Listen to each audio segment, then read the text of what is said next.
Bəli, əziz tamaşaçılarımız, efirimiz davam edir. Azərbaycan uğurlarından danışırıq.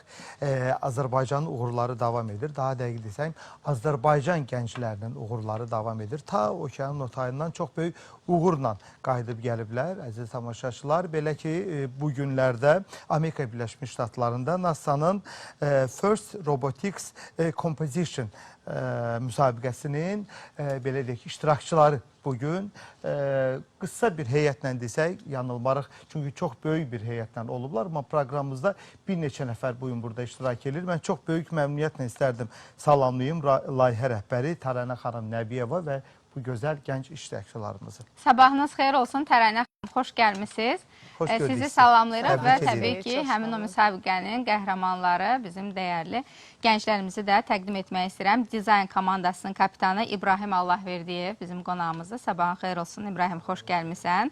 Elektronika komandasının kapitanı Nicat Tağıyev, proqramlaşdırma komandasının kapitanı İbrahim Ali Xudiyev, mexanika komandasının üzvü Vaqif Qibləliyev, təqdimatçı Müslüm Əliyev və Mətin Təhməzli bizim qonaqlarımızdır. Dostlar, hər biriniz xoş gəlmişsiniz. Qeyd edim ki, aprel ayının əvvəllərində keçirilən Rookie All-Star müsabiqədə Rookie All-Star qalibi oldunuz və oradan siz wild card əldə edərək finala keçdiniz. Finalda da yenə gözəl bir təqdimatla iştirak etmişsiniz, bir robot hazırlamışsınız. Əslində, müasir dövrün tələblərindən biridir. Bugün Azərbaycan gəncləri də müasir dövrün tələbləri ilə ayaqlaşmağı bacarırlar. Elə istəyərdik Tərənə xanımla söhbətimizə başlayaq, Rəşad. Tərənə xanım, sevindirici haldır. Müasir dövrümüzdə də məhz robototexnika ilə bağlı müxtəlif kurslar təşkil olunur. Yəqin ki, elə bizim bu gənc qəhrəmanlarımız, bu qaliblərimiz də həmin o kursların tələbələridir ki, nəhayət ki, ilk dəfə Azərbaycanımızı təqdim ediblər, təmsil ediblər və uğurla vətənə dönüblər. Buyurun.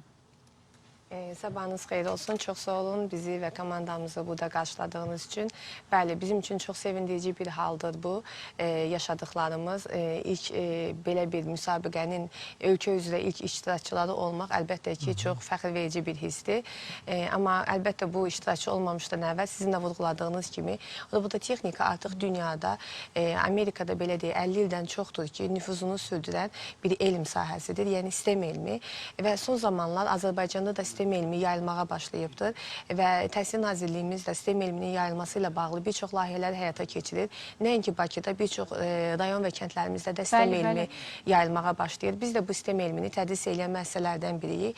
Mən özüm Train Tədris Mərkəzinin rəhbəriyəm və bizim müəssisəmizdə də bu elmin tədrisi ilə məşğul oluruq və əlbəttə ki, bunun başlanğıcı Lego dərslərindən başlayır və bunun əsasında bütün robotların qurulması, proqramlaşdırılması və funksiyalaşdırılması olur. Bu da elmlərin, STEM ümumiyyətlə bir çox fənlərin bir-birinə inteqrasiyası deməkdir və ən əsası da riyaziyyat və fizika elmi üzərində qurulmuş bir elmdir. Və bizim bugünkü iştirakçılarımız da bu elmlər üzərində qurulubdur və biz bu yarışmaya getməmişdən əvvəl bir çox dərslər alıblar uşaqlarımız.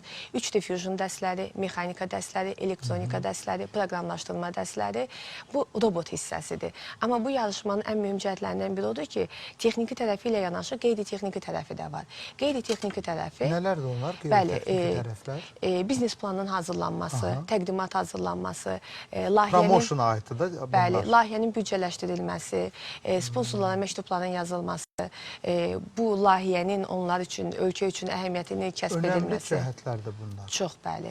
Çünki biz bugün aldığımız ödüllərimiz, yəni mükafatlarımız tək robotla bağlı deyil, həm də bizim təqdimatlarımızla gördüyümüz sosial layihələrlə bağlıdır.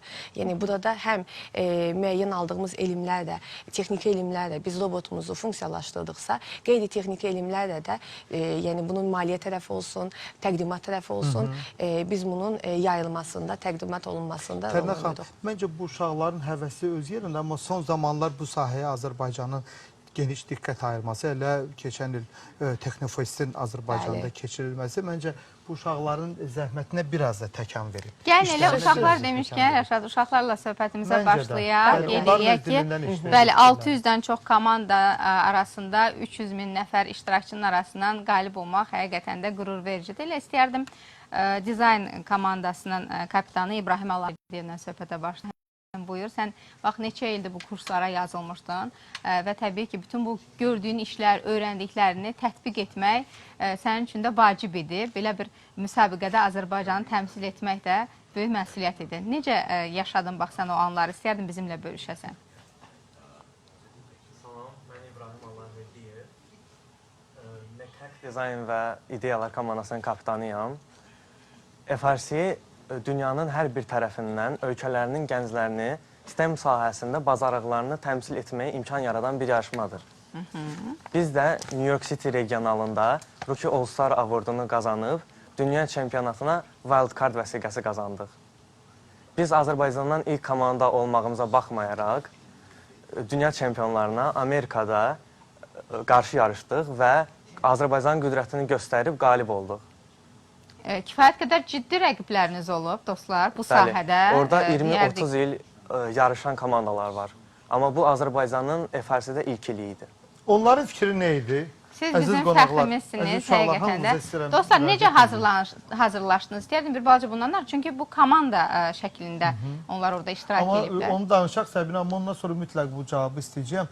Çünki maraqlı bir məqam idi. 30 il orada işləyən komandalar, orada artıq o təcrübə keçmişlər, amma ilk dəfədən qatılanlar, onların münasibətini istəyərdim mən bilim. Təbii ki, aydınlıq gətirmək dediyiniz sualları ondan sonra. Buyurun dostlar, kim cavab verəcək? Mən cavab verə bilərəm. Buyurun, Mətin. Hansı suala? Əməkdaşımızın, xanımın sualına, sonra əcnəbilərin o fikrini eşidərdim. Başa düşdüm. Deməli, bizim hazırlaşma prosesimiz hardasa bir il əvvəldən başlayıb. Biz Tərənə xanımda dediyi kimi proqramlaşdırma dərsləri almışıq. Mən özüm də komandanın kapitanı olmaqla yanaşı, həm də proqramlaşdırma komandasında bir üzvüyəm. Proqramlaşdırmaya hardasa 2 il əvvəldən başlamışam.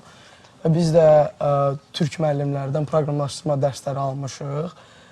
Həmçinin də digər yoldaşlar da proqramlaşdırma dərsləri alır. Sən adın necə oldu dostum? Mətin Təhməzi. Mətin Mətin oğlandı, görmürsən, özü atıldı ki, birinci mən cavab verirəm. Buyurun. Bəli, biz belə deyim, robotun kodu Java proqramlaşdırma dilində yazılır və WPI kitabxanası sayəsində yazılır. Digər yoldaşlarımız da məsələn elektronika, dizayn dərsləri alıblar. Yəni hazırlıq prosesi biz ayrı-ayrı məktəblərdən olduğumuza görə bir ofisdə birləşib, bir il boyunca o ofisdə çalışmışıq robotun üstündə. Çox gözəl, baxmayaraq ki, başqa-başqa məktəblərdə bəli təhsil almışsınız, amma komanda şəklində çox gözəl vəhdət olub aralarında ki, qalibiyyəti qazana biliblər. Mətin, sənin də qeyd etdiyin kimi istəyərdim digər proqramlaşdırma sahələrində olan dostlarla söhbət edək. Hansı sahələr idi o sən qeyd etdin? Proqramlaşdırma sahəsi deyəndə, məsələn, bizdə Nicat var, elektronika sahəsidir. İbrahim Əli proqramlaşdırma komandasının kapitanıdır. Onda elə o... Kapitanı eşidir, hə? İbrahim Əli. Salam, mən İbrahim Əli Xudiyevəm. FRC yarışının komanda yığılmasında ötən ilin avqustundan başlayanda mən qoşulmuşdum. Və Trainbrain tədris mərkəzində bizə xarici və yerli müəllimlər dərs keçirdilər. Mən özüm komandanın proqramlaşdırma kapitanıyam və robotun qolunu idarə edirəm mən. Və demək istəyirdim ki, yarış çox maraqlı və həyəcanlı idi. Amma ona baxmayaraq ki, bizim öz komanda biliklərimizi diqqətlilik, sürətlilik, çevikliyə görə mənim üstümə düşən bütün missiyalarımı, yəni ki, yerinə yetirə bildiyim. Dostlar, mən istəyirəm biraz əvvəlki sualımıza qaydaq Səbinə. 30 ildən yəni artıq onlar iştirak edirlər və təbii ki, Azərbaycandan bax bu gənc dostlarımız gedir, qalibiyyət əldə edirlər. Münsiflərin sizin haqqınızda fikri, təbii ki, siz Azərbaycanı təmsil edirsiniz. İstərsəməz bu adınız, soyadınız zaten bəllidir bunları. Bax, bu fikirləri istəyərdim eşidək, tamaşaçılarımıza açardım. Digər dostlarımız bu sualları cavablandırsınlar. Özünüzü təqdim edin, zəhmət olmasa. Siz buyurun. Münsiflər kim idi? Sizin qalibiyyətinizi necə dəyərləndirdilər? Siz təbii ki, adınız səsləndə Azərbaycan səsləndirir, ölkələr mütləq qeyd olunur, bayrağımız qeyd olunur. Bu təəssüratlarınızı istərdim. Tamaşaçılarla bölüşəsiniz. Salam, mən Nicat Ağzadə, elektronika komandasının kapitanıyam və awardları qazanmaq üçün bir çox kateqoriya var, deyərdim. təbii ki də bizə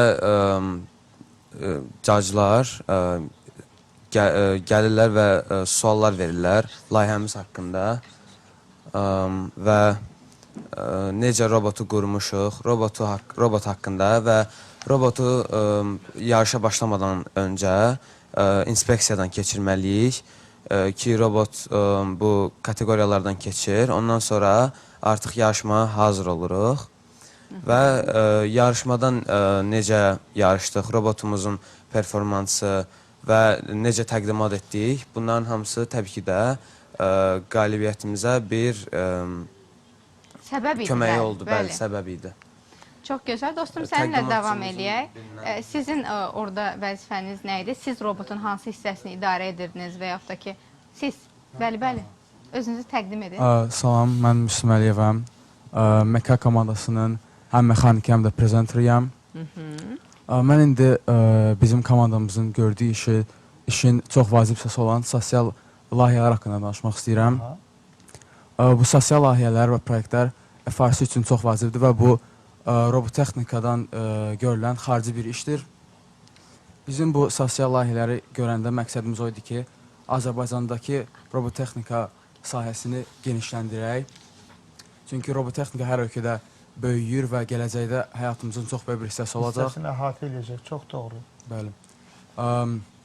Bunu təmin etmək üçün biz gələcək və gənc nəsillərə bunu öyrətməliyik və biz də bunu etdik.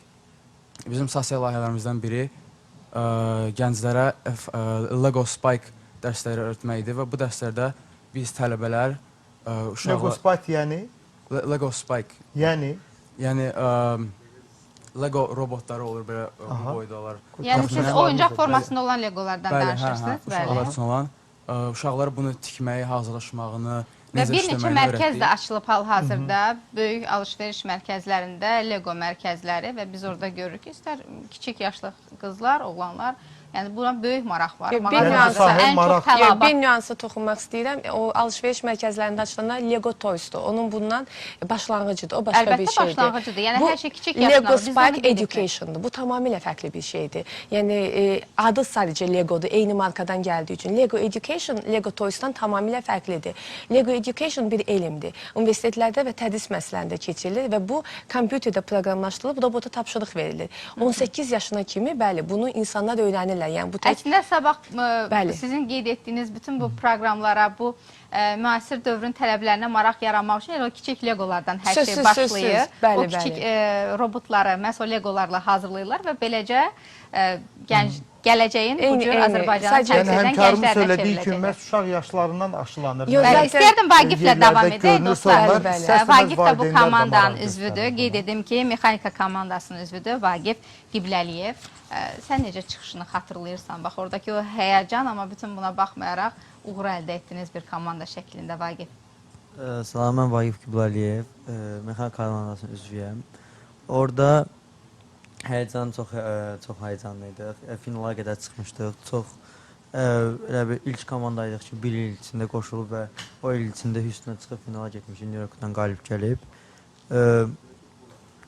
Bizim komanda həyəcanlıydı, amma vəzifəsinin boyunda öhdəsindən layiqincə gəldi. Belə olmasaydı qalibiyyəti gətirə bilməzdiniz. Tamamilə doğrudur. Mən istəyərdim dizayn komandasının kapitanı İbrahim Allahverdiyevlə davam edək. İbrahim, bu qələbə düşünürəm ki, yeni qələbələrə bir mesajdır, bir qapı açdı. İndi daha çox məsuliyyət var, indi daha çox qalib olmaq istəyi var. Növbəti, bax, bu cür mötəbər müsabiqələr, yarışlar varmı? Hansı ki, ona da siz belə komanda şəklində hazırlaşırsınız. Yəni, gələcək planlar əslində sualım belədir. Gələcək planlarınız nələrdən ibarətdir? Bəli, biz inanırıq ki, qabaqda gələn illərdə bizim komandamız FRC yarışmasında daha böyük uğurlara imza ata bilər və biz inanırıq ki, qazana bilərik. Biz də sizə inanırıq. İbrahim, mən sualıma yenə sizdən düzdür. Uşaqlar hər kəsən öz sahəsindən müəyyən məsələləri aydınlığa gətirdilər. Mən həm sizə ünvanlayıram sualı, həm də xanımımıza istəyirəm söyləyim ki, bax ilk dəfədən Azərbaycan texnikaçılarının da belə texniklərinin, gənc texniklərinin belə bir uğuru orada nə cür qarşılandı? Digər ölkələr var idi. Təbii ki, münsiflər var idi burada. İllərin o təcrübəsindən yararlanan bu işin ustadları var idi orada. Azərbaycan haqqında fikirlər, bax bu gənclər haqqında